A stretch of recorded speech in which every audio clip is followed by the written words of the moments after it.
वाले हैं ताप और ऊष्मा के बारे में। इसके बारे में हम आप लोगों को जो भी जानकारी वाला और महत्वपूर्ण बात है उन सभी बातों को दोस्तों हम बताने वाले हैं। तो चलिए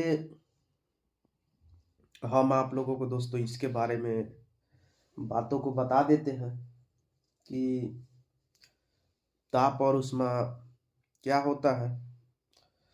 तो ताप तप्तता या शीतलता की अपेक्षिक माप या सूचक होता है दोस्तों।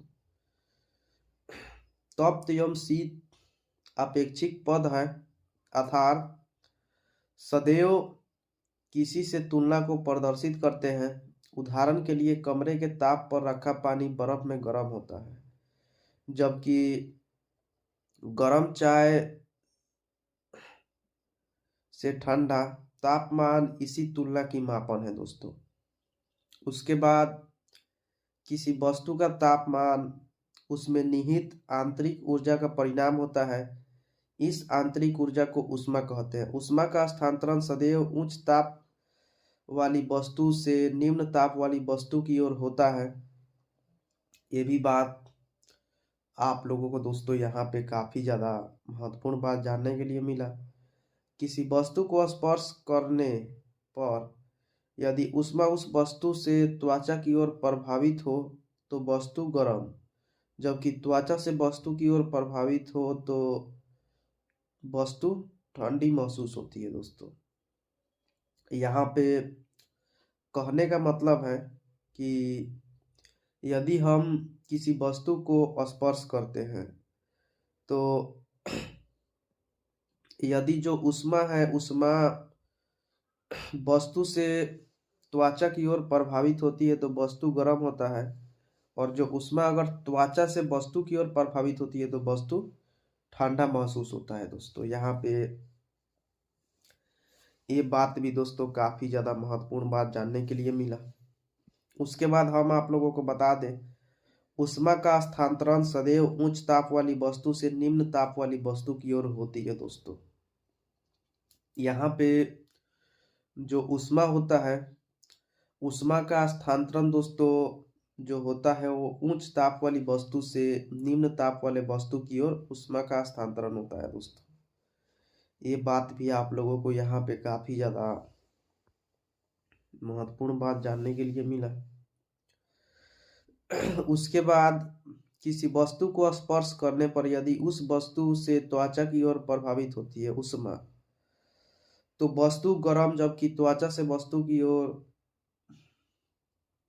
प्रभावित हो तो इसके बारे में तो दोस्तों मैंने बता दिया कि आखिरकार वस्तु किस प्रकार से मतलब ठंडी और गर्म महसूस होती है। इसी कारण दोस्तों सर्दी को सुबह में लकड़ी के गुटके एवं लोहे के गुटके को छूने पर लोहा का गुटका अधिक ठंडा प्रतीत होता है, क्योंकि लोहा की तुलना का गुटका अधिक ठंडा होता है और लकड़ी की तुलना में लोहा ऊष्मा का अच्छा चालक है। हमारी त्वचा से ऊष्मा लोहे की ओर तेजी से प्रभावित होती है। ठीक इसी प्रकार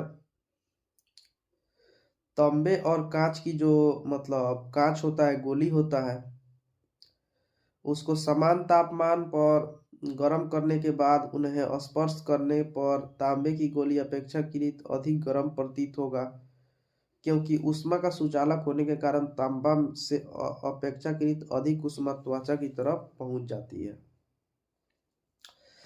ये बात भी दोस्तों यहाँ पे काफी ज्यादा महत्वपूर्ण है। अब हम बताएंगे ताप मापन के बारे में। ताप मापन के बारे में दोस्तों अब हम आप लोगों को जानकारी देने वाले हैं।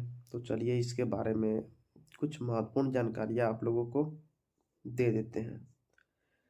तो भले ही स्पर्श द्वारा हम ताप का अनुभव कर सकते हैं, परंतु यह ताप बोध कुछ कुछ अविश्वसनीय है दोस्तों, और वैज्ञानिक कार्यों में अनुपयोगी है, अतः तापमान हेतु मापक्रम या पैमाना बनाए गए हैं। इन्हीं पैमानों के आधार पर ताप की माप हेतु कुछ युक्तियां विकसित हो गई है, जिन्हें तापमापी कहते हैं। अब हम बात करेंगे तापमापी के बारे में दोस्तों। हम लोग तापमान के बारे में दोस्तों आप लोगों को महत्वपूर्ण बातों को हम बता दिए। अब हम तापमापी के बारे में दोस्तों आप लोगों को जानकारी देंगे। तो चलिए तापमापी के बारे में हम आप लोगों को दोस्तों जानकारी दे देते हैं। तो यह यंत्र जो वस्तु का ताप मापता है तापमापी कहलाता है। वास्तव में पदार्थों के बहुत से भौतिक गुण में ताप के साथ पर्याप्त परिवर्तन होते हैं, जिन्हें तापमापी की रचना का आधार बनाया जाता है दोस्तों। कुछ तापमापी एवं उनका सामान्य प्रयोग निम्नलिखित है। सबसे पहले हम लोग द्रव तापमापी के बारे में बात करेंगे दोस्तों। जो द्रव तापमापी होता है, द्रव तापमापी के बारे में हम आप लोगों को जानकारी देने वाले हैं। तो द्रव तापमापी का सिद्धांत तापमान परिवर्तन के साथ जो द्रव होता है के आयतन में परिवर्तन पर आधारित होता है दोस्तों। द्रव तापमापी में ऊष्मीय प्रसार के गुण का प्रयोग होता है। द्रव तापमापी में कांच के केस नली के द्रव स्तंभ की लंबाई तथा ताप मापने के लिए प्रयुक्त होती है दोस्तों। ये सब बात भी आप लोगों को यहाँ पे काफी ज्यादा महत्वपूर्ण बात जानने के लिए मिला। अब हम बात करेंगे एल्कोहल तापमापी के बारे में। एल्कोहल तापमापी के बारे में चलिए अब हम आप लोगों को दोस्तों जानकारी देने वाले हैं। तो चलिए इसके बारे में हम बता देते हैं। तो जब द्रव तापमापी में एल्कोहल का प्रयोग करते हैं तो इसे एल्कोहल तापमापी कहते हैं। चूंकि एल्कोहल का गलनांक या हिमांक अत्यंत निम्न होता है, अतः इसका प्रयोग अति ठंडे प्रदेशों में ताप मापने के लिए करते हैं। अब हम बात करेंगे पारा तापमापी के बारे में दोस्तों। पारा तापमापी के बारे में चलिए हम आप लोगों को दोस्तों जो भी जानकारी वाला महत्वपूर्ण बात है उन सभी बातों को बताते हैं। तो द्रव तापमापी में पारा का उपयोग करके पारा तापमापी बनाते हैं। इसका प्रयोग मानव शरीर का ताप मापने में किया जाता है। डॉक्टरी प्रयोग के कारण इसे क्लिनिकल थर्मामीटर भी हम लोग कहते हैं। अब हम बात करेंगे स्थिर आयतन गैस मापी के बारे में दोस्तों। स्थिर आयतन गैस मापी के बारे में हम आप लोगों को जानकारी देने वाले हैं। तो सबसे पहले दोस्तों हम लोग इसके सिद्धांत के बारे में आप लोगों को जानकारी देंगे। आखिरकार इसका सिद्धांत क्या होता है, चलिए इनके सिद्धांत के बारे में हम बताते हैं। तो तापमान में परिवर्तन करने पर स्थिर आयतन पर गैस के दाब में परिवर्तन हो जाता है दोस्तों। इस तापमापी में हाइड्रोजन गैस के स्थिर आयतन का दाब मापकर ताप का पता लगाते हैं।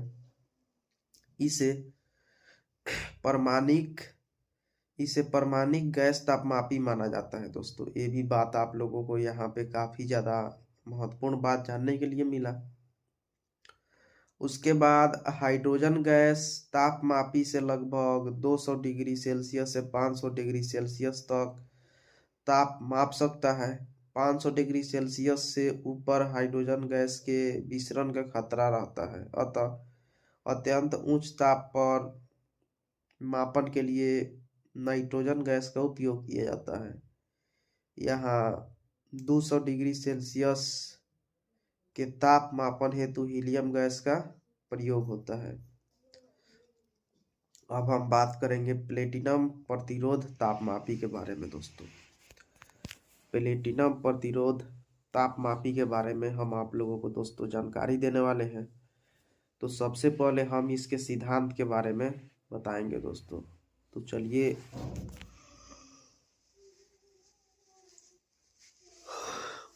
हम इसके सिद्धांत के बारे में आप लोगों को जानकारी देते हैं। तो किसी धातु के तार पर विद्युत प्रतिरोध तार का ताप बढ़ाने पर बढ़ जाता है। कोई भी यदि धातु का तार है दोस्तों, तो उसका अगर विद्युत प्रतिरोध में हम लोग तार का ताप बढ़ाएंगे तो उसका भी जो प्रतिरोध मतलब वो भी बढ़ जाएगा। शुद्ध प्लेटिनम के तार के टुकड़ों में विद्युत प्रतिरोध के आधार पर ताप मापते हैं। इस तापमापी द्वारा लगभग 1000 डिग्री सेल्सियस तक का ताप मापा जा सकता है। अब हम लोग बात करेंगे ताप युग्म तापमापी के बारे में। ताप युग्म तापमापी के बारे में हम लोग बात करेंगे तो सबसे पहले दोस्तों हम इसके सिद्धांत के बारे में बताएंगे। तो चलिए इसका जो सिद्धांत है, इसके सिद्धांतों के बारे में दोस्तों हम आप लोगों को जानकारी देते हैं। तो जब दो भिन्न भिन्न धातु युग्म को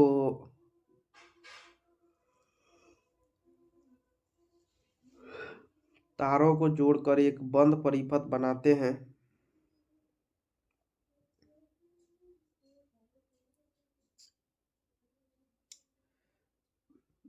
ये सब बात भी काफी ज्यादा महत्वपूर्ण बात है दोस्तों।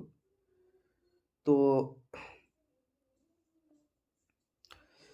जो हम लोग दोस्तों बंद परिपथ बनाते हैं, उसी बंद परिपथ के द्वारा हम लोग ताप को मापते हैं दोस्तों, जिसमें एंटीमनी बिस्मथ या तांबा और लोहा होता है दोस्तों।